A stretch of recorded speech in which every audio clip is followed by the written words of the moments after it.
بله بانگوازا ریبری پکک عبدالله جلان بو حلوه شاندنا پکک بو چک دانی نا پکک بگومان کارگریه که خواهی ناف خواهی باکوری کردستانی توایا هر چهار پارچه این کردستانی حریم ناف دولتی شکر لی روجابای کردستانی بشه که کو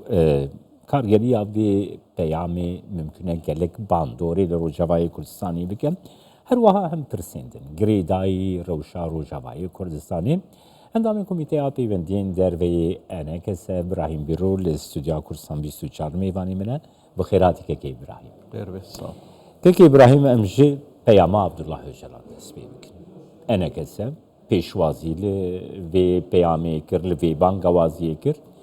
لی کارگریا وی پیامی در روجاوای کردستانی چه دبه در خاندنا تدوی درباره ده بله پیامکی گلکی گرنگ بو و خلکی توادی و گلکی یعنی تأثیراوی ناف دولتی جو هریمی جو هبو گه سروکی پککی بزلالی دبیجه دوی پککی خوحل بکه چکاجی دینه جبرولوجی ام دزانن پارتی کی 40 سالی شر کریه جهمو پرچه کردستانی اندامه وی هبون سرکردایتی وی هبون اوی دوید سال داویده تایبت دماشورش سوریه ده بگرانی اندامو سرکردایتی پککی در باسی کردستان سوریه جیبون آنها یعنی ام جاوره دکن گه اف پیاما سروکی پککی نتنی لترکیا و لکردستان ترکیا جه بگره هر وحال سوریا و کردستان سوریا جی بگره او دما گزاروک دهاتن برن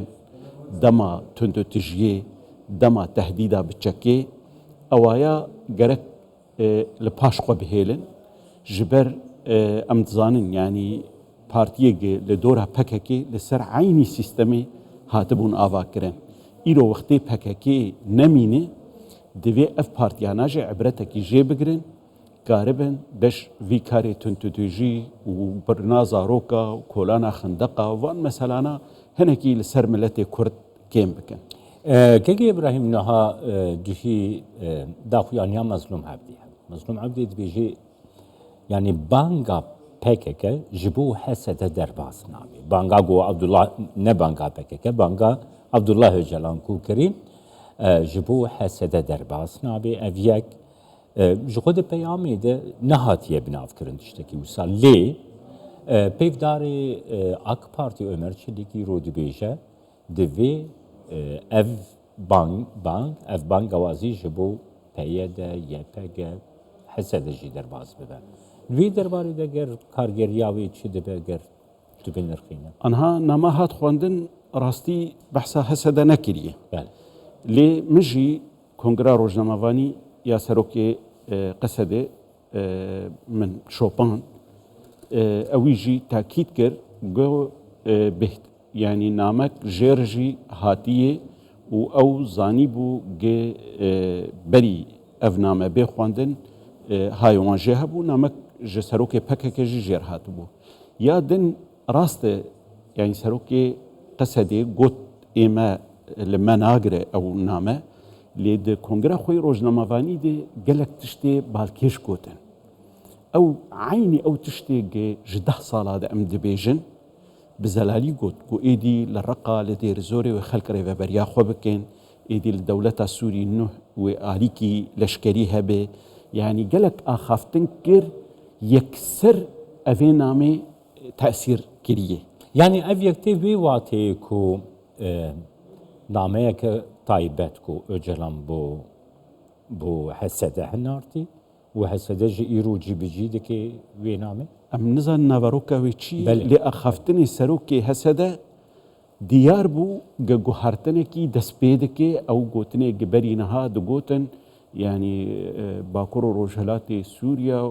او تفدي اداره بكن و اداره كو هي او ايرود بيجن شاشتي هي غلطي هي دبي خلكي وي دوري اداره خو بكن دبي ام درباسي ناف دولتا سوري بحمد مؤسسات وي ببن يك جيش يك لشكر د سوريا نهده او تي وي واتي جمرب هف جريد جناما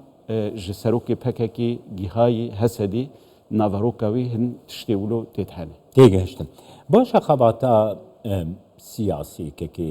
براهیم گۆ حتا ئیرۆ مەسەلە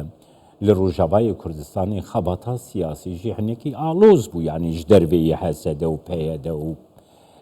پەیەنەکە مەسەلە مرۆڤ دکارێ بگی باوەریەکە وساک و خەباتە سیڤیل دەموکراتیک سیاسی یا کوردی ڕۆژاوایی کوردستانی بەر بە ڕەحەتبوونەکە زێدەتر بەر بە ئارامیەکی زێدەتر بە بچە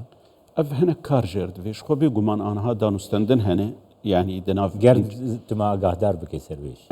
yanî danûstendin hene ji bo tiştekî taybet yanî ev demekê danûstendin di navbera Encumena Niştimanî Kurdî û di navbera PYD de heye dikaribin nerînekî siyasî hevbeş ji bo mafê milletê Kurd ne ji boî çareseriya Qesedê yan jî rêveberiya Xweser ji bo mafê Kurda. Lê piştî vê namayî duh serokê PKK da gerek PYD û destgehê gihene li Kurdistana Sûrî lêvegerînek zûtirîn wext li xwe bikin ew axaftinê xıyaneta xelkê ew dewatê mehkemê ew meselê yanî xerab gil dijî tevgera siyasî Kurdî û çalakvanên Kurd dihatin kirin divê yekser etîzarê bikin, divê yekser wan tişta bikişînin, aniha ketin qûnaxek nehdê, ew sîstema giberê li ser dimeşiyan, nema wilokirî wan wilo digot, wan yanî digotin serok Ocalan rêveberiya hemû milletê Kurd dike, hemû perçê Kurdistanê dike, em li ser wê rêbazê dimeşin, em wa dikin. Îro wextê gi serokê wê rêbazê dibêje piştî bêhtirî 40 sala ji şer em dibînin şaştî em berdewam bikin divê em çekê xwe deynin. Her wiha divê guhertinekî jî bike yanî Ocalan dibêje ideolojiya me jî şaş bû. Qunaxa ge em tê çêbû jî ev qunax ne ew e. Ji ber wilo jî divê PYD û yanî wekî muessesatê rêveberiya Xweser lêvegerînekî li xwe bikin bi taybet ji meselê dijî yanî li girtina çalakvana اتهامات كيك ابراهيم دخوازم براستي يعني ويكي بزانبن يعني ريا گشتيا كردي روشا روجاواي كردستاني تو زاني گلك جنيزيك ودشوب و افيك تسيري المحميات كي روشا روجاواي كردستان يعني بيشتي بانگوازيا اوجلا يعني باوريك الجمت هيكو دانوستاندنين يك ريزيا كرديجي بكفنا خطكي گرمتر اتموسفير باشتر ببدنا بينا تایبەتی ئەنەکەسەدە و ڕێڤەبریا خۆسەر یان ژی پێیەدە ناخوازن خەونێ نەباش ببینن ئەم بێژن گەرەک ئەف تشتا گەهات گرن و دو هات خواندن گەرەک تەسیرێکی وێنی گەلێکی باش لەسەر ڕەوشا کوردستانە سووریێژی هەبێ تێگەهشتم کەک براهیم دەمەکە یانێت لە شامێ بوو باوەڕکەم جارا دوێم تچووی جارا یەکەم چووبووی نەها جارا دوێمشی وەکی ئەنەکەسە هون لەبەربوو شاندا ئەنەکەسە پەیوەندیەوە لە vê ئاتمۆسفەرا سووریەیەدا یعنی پەیوەندیەک وە بجیئانین هەفدیتنین وە divê ئاتمۆسفەرێک هەوادن ڕخین ڕاستی پشتی ڕوخاندنا ڕێژیما سووری ئەم وەک شاندەکی ئەنەکەسێ ینی ji Dîmeşqê qut nebûne her wext yani dixwazin li wê derê bin ji ber karekî gelekî berfireh giringê bêguman hema aliyê Kurdî li wir e yani hin cara tê gotin wela enekesê li wir e yani Mesedê û ew partiyê di hundirê wê di yê Kurdî wê Erebî tev karê xwe dikin Şamê herekî li gorî xwe ême ji wek Encumena Niştimanî Kurdî li ser yani sê aliya em kar dikin alîkî vê muessesatê girêdayînê vê îdaranê ya Sûrî vê tiştê imkan hebe danûstendinekî dîtinekî em karibin dengê xwe bigînin wan em dikin ya di dua em aliyê navdewletî yê goberê me ew li derve de dîtin çi Ereb bin çi Ewropî bin çi Tirk bin çi UN bi ew dîtinana li Şamê îro bi rehetî tên kirin a sisiya û a herî giringê pêkhatiyê Sûrî çi aliyên siyasî bin çi aliyên pêkhatiyê olî bin yê netewî bin yani evana tev dijî îro li Dîmeşqê tên dîtin û bahweriya me de divê em ji îro pêvê nel Dîmeşqê tenê li hemû xaka Sûrî كاربن خلقي ببينن لي دمشق وقت بايتخت سوري گرنگی کوینی زور هي چقا زحمتي هبن وچقيسي ناريني ما هنكي يعني امي ورنا سروي دري كي ابراهيم باورتكم وشونا سويدا شي لقال يعني شواش ترى بيجن بريفه بريا اولي سياسيا درزيان جوا حدوديت كرد ودرزي بيوندي اوادي شخصيتيه انا درزيجي وك ما كردا يعني ناكوكي وان هن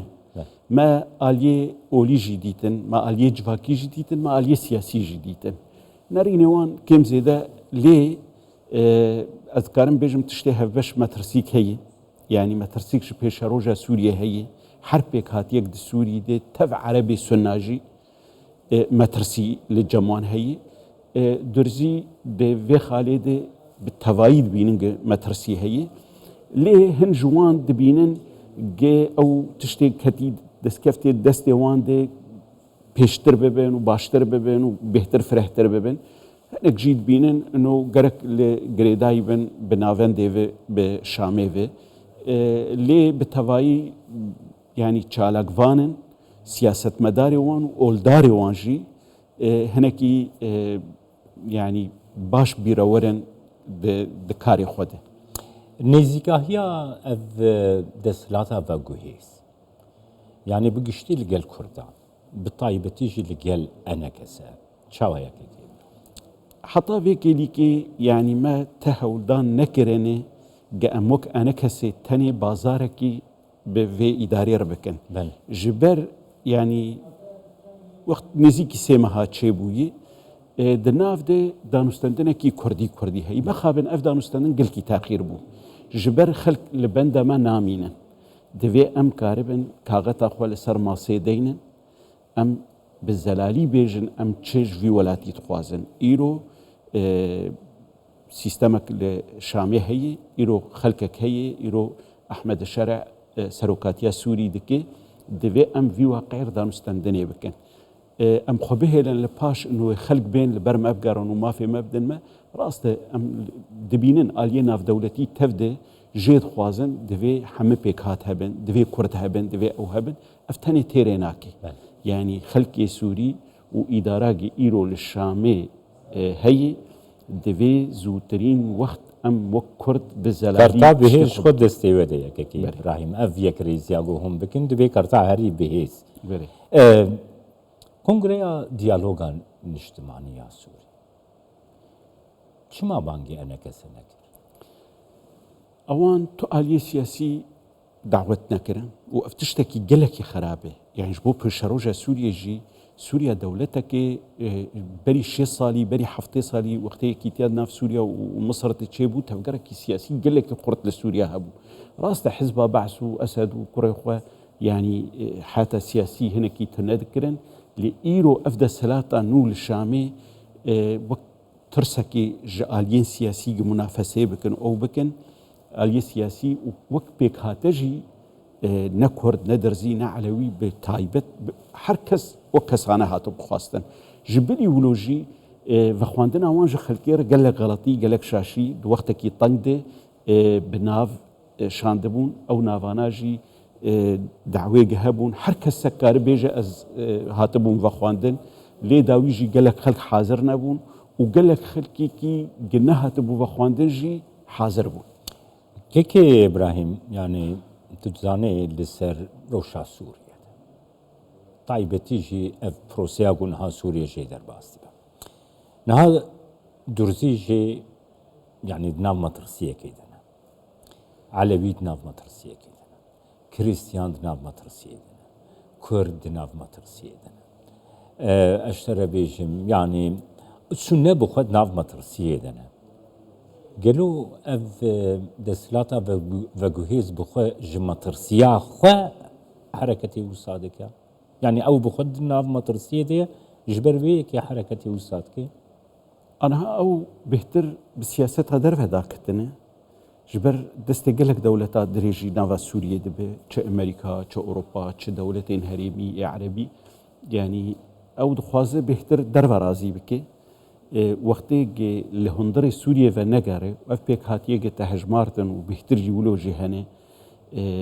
گهداری الوان نکه شریک و قناقه و جهز اوه آرامید سوریه چنبه و قلق زحمتی بین پیشیه يعني بريج آلية ناف دولتي وسياستها درفة بفكر جرك دنافا سوريا دي كارب خلقي بك الشريك يخوة هجر ولا تك دنافا خود خرد به ويد كارب هيدي تكليه خوب درفة خرد تربكي ما نقولتنا كي كردا هيد بيجي بيشي ما خو هذا بك باشي داخوازيش مالي اندرنك هو سايك كي جالك سباس بويته سباس كان اندامي كوميتيا بيفندي اندرفيه انا كسب ابراهيم بيروز